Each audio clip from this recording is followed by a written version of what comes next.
I'm joined with Amanda right now. How's it going? Good. How you doing today? I'm good. Thank you so much for being on this show and happy Halloween to you. Yeah, happy Halloween to you too. Thank you so much for having me. Totally appreciate it. Before I get into the questions, how's everything holding for you since this whole pandemic? It certainly has changed the way that both of us live, and as a musician, that pretty much halted our touring schedule and a lot of live music. So it's been a difficult year for sure, but I've always tried to find something good out of a bad situation. So the good part about it is it's given me more chance to write and be creative, and a bunch of new music has come from it, and hopefully we'll be releasing here in the next little while. So that's the good news. Just hoping and praying we can get this COVID-19 under control so we can get back out on the road. Pretty much so. The pandemic has affected everyone in some way, shape, or form, and it's hit the music industry very hard, especially independent local artists like yourself, just traveling, going to shows, and venues, restaurants, bars has had to shut down for a while. And while some has been able to reopen, others not so much. So it's definitely very crucial to support these places and yet still keep a distance from each other and wash your hands and all this other stuff. So Oh, absolutely. And, unfortunately, I have had friends that I've lost from COVID. And so I've seen the firsthand effects of what it can do. And so definitely being safe and being careful is important. And also supporting these businesses that are trying to do things the right way, that are trying to stay open and allow people to allow us musicians to play and keep us safe, and the customers safe, the music lovers safe. So definitely a difficult time for sure, but trying to make it work, all of us, the best we can. And hopefully some new music is coming out for me in the next year, and really excited about that. I'm excited to hear the new music that you have in store. Um, a little bit earlier, like minutes literally before you call, I don't know if you heard this or not, but I actually play a song off your previous album, um, Word from Memory. Believe I played a song off that, and I took the time to listen to it as I was preparing for this show. It was definitely a really good record, feel good record. So I definitely look forward to this new music you have. Um, what can people expect as far as like the approach, as far as the direction you are going with the new music you have coming out next year? Yeah, definitely. Well, first of all, thank you for listening to the Worth of Memory album. I am so proud of that album. And there's so many of my stories on that album. And that is my favorite thing about being a songwriter, is getting to tell stories that not only have affected me, but I know can resonate with other people. And that's kind of on the agenda for this next album as well. As life moves on, and our stories continue, there's new chapters, and so I'm definitely excited to share that. And especially in country music, there's been a movement of empowering women in the last few years in country music, and definitely going to be touching on that. And I'm really excited about that because right after Worth of Memory, I got a chance to meet with some really high level record producers and labels in Nashville, where I live, and I got a lot of people telling me how much they loved the album, but that at that point in time, they couldn't take on a woman artist because the radio stations weren't playing women. So there's been a movement to change that, and I'm excited to be a part of that. Yeah, woman in country music has really made strides throughout the years. There's some women that I've been becoming a fans of, like Carly Pierce here in Kentucky, Maureen Morris, Brandy Carlisle, Carrie Underwood. I mean, the list goes on and on. There's a lot of talented women, and they've always has had to put twice the work just to get themselves heard. And country music, at least from the people that I talk to, is like, look, that there's some talented women out there. They just need to air that need that same equality. That fight for equality is definitely something that they've had to go through. So it is good to see that more women are getting heard. I'm also become a fan of Mickey Guyton as well. She's incredible. So it is encouraging to see more women getting opportunities, but radio stations, they gotta do better. Everyone else that's have an opportunity to give these women a platform, they gotta do better. Get themselves heard. Absolutely, and I'm grateful that all those women that you mentioned, they've been paving the way for other women artists to be heard, and I'm so grateful for the work that they've really done. We've had times in country music where women were very prominent. I think back to the 1990s, which is kind of the country music I was raised on, and you had a lot of women artists from Martina McBride to the Dixie Chicks, and they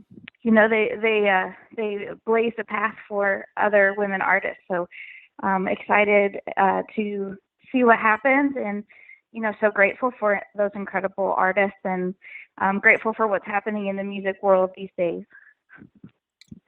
Absolutely. So not only you are a talented musician, but you have been an advocate for something that hits home with my family, and that's diabetics or diabetes per se. You type 1 diabetic. I believe my mom is that as well. Just talk about just being an advocate for being a diabetic and to all the diabetics out there. Absolutely. I was diagnosed with type 1 diabetes 20 years ago, and it was a big shock to my family and me, and it was a whole new way of living, really.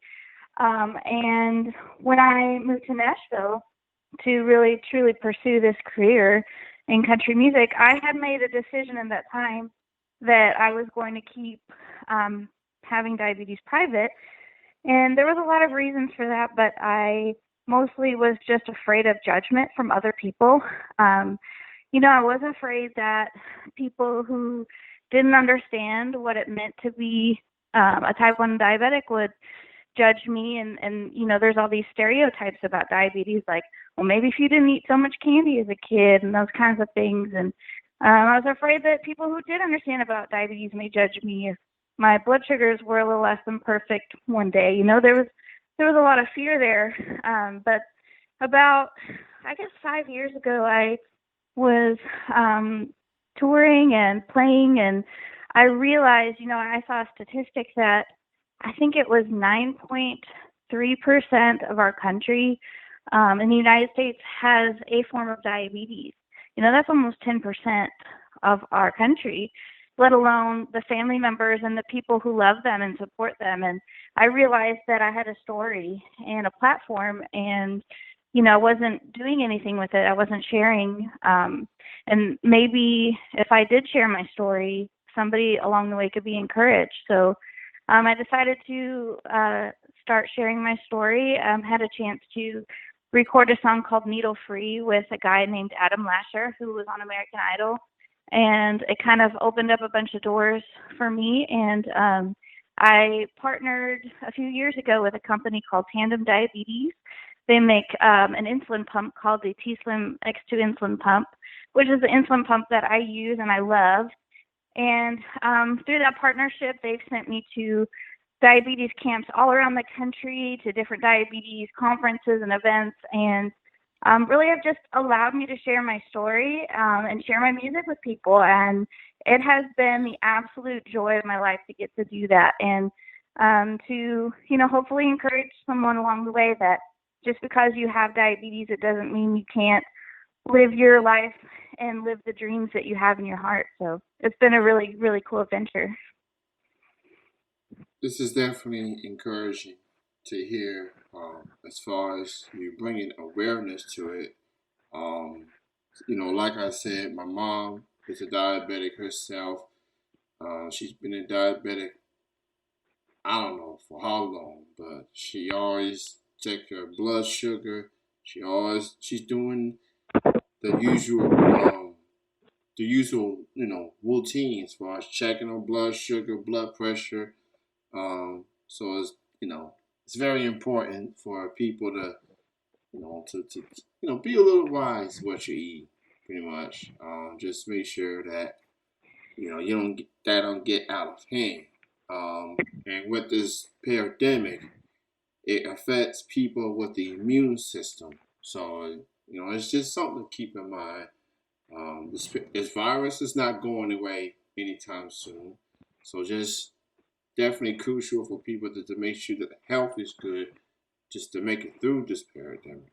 Um, so I Yes. appreciate a person like you being open, being forthcoming with this diabetic, and just giving um, people like yourself and my mom like okay, she's going through it. I if she can make it through it, I can go through it as well. Well, that's awesome. And I always hope that I can encourage somebody in that way, because having diabetes, either type, is a completely different lifestyle in a lot of ways. And, it's not always the easiest to deal with. I even find myself struggling. I think that's normal. But the most important thing is to just pick yourself up, keep going. And especially, as you said, with this pandemic, I was in good control with my diabetes before COVID hit, but after that, I worked really closely with my doctor to make sure that everything was as good as I could possibly get it. Just to be as in good of health as I can be, because you never know what might happen. Very, very much so. Everybody out there, be safe out there. Make sure your health is good. Get those doctor checkups in, and we'll get through this pandemic. It's just gonna take a while. So it's very, very crucial. Make sure your health is good. Um, so you got new music coming out next year. So are you gonna be able to get some shows in before the end of the year, or you just shutting that part down for the rest of the year? Well, like what do you have in store for the remaining 2 months? Well, I can't give too much away, but I am in the process of working with Tandem Diabetes to do a really, really cool online event. So, right now I can't, like I said, I can't give away too much. But if people are interested in following along, they can follow me on Twitter or Instagram, or go to my website, amandajoecountry.com, and there'll be more information about that. But yeah, we got some really fun, exciting online events coming up. Definitely keep an eye on that. You can go to her website at amandajoecountry.com. That's amandajoecountry.com. And so she's a country music songstress. She's a redhead, which you can tell with the picture I posted. She's a Minnesota native, currently resides in Tennessee. We talked about the diabetic, being an advocate for that. And you love yourself some Minnesota sports, apparently. I'm talking Oh, to I you. do, and unfortunately, well, I tell everybody that being a Minnesota sports fan has actually made me a better person because they just don't generally tend to win, and so I've had to be resilient in my fandom of them. But I grew up, as you said, in Minnesota, and so it was instilled in me from a young age. You know, my dad was a big fan of the Minnesota Gophers and the Vikings as well. So you'll find me every Sunday cheering on the Vikings and usually crying at the end of the game. But and actually I watched the Minnesota game yesterday. They played Maryland, the Gophers, and was in overtime, and Maryland scored, and the Vikings came back and scored, and they just needed the extra point to tie it, and they missed it. So I'm still hurting a little bit today, but I think I'll be okay. You're a better fan than most. You gotta, people yelling, screaming, and all this stuff. Oh, it's the end of the world. You know, and I respect your fandom. Being true to your teams, no matter what. Your Vikings broke my heart on a couple occasions, and I say that because I'm a Saints fan. Oh yeah, we have a long history, we the have quite Vikings the and the Saints. history, dating back to '09 with the NFC Championship game, the I guess Yes. the Bounty Gate game, as people call it. And then y'all got your revenge on the Minnesota Miracle. That I think that hurt me more than the last game because we took that lead, and all we needed to do is get Stephon Diggs, tackle him in bounds, and the two defenders went into each other, and Stephon Diggs just went straight to the end zone as time expired. I And know it. that's I couldn't believe it when I was watching it. I was thinking, what just happened? Did we actually just pull that off? Yeah. yeah, I assume for a Saints fan like yourself, that would be a difficult game to watch. yeah. Like when the pandemic hit and I think Fox or Fox Sports was reliving some games. They chose to relive Vikings versus Saints, and I was like, no, I'm not turning the channel. I don't want to. I don't want to relive that. No, no, so Amanda, it was great chatting with you. Thank you so much for being on the show. I look forward to the new music you have coming out, 2020, 21, I should say. Man, this year definitely went by pretty quick given the circumstances that we are in. But thank you so I much. know it. Thank you so much Yes, for being thank you on the so much show. for having me. Appreciate you. Continued success. Continue to be safe. And you are currently in Tennessee now, and I'm in Kentucky. We're about 3 hours apart. So maybe when this pandemic comes to a complete end and things get back to some resemblance of normalcy, I'm going to have to make my way to Nashville because I got a lot of friends in Nashville. So, Yeah, come on. We'd yes. love to have you. So,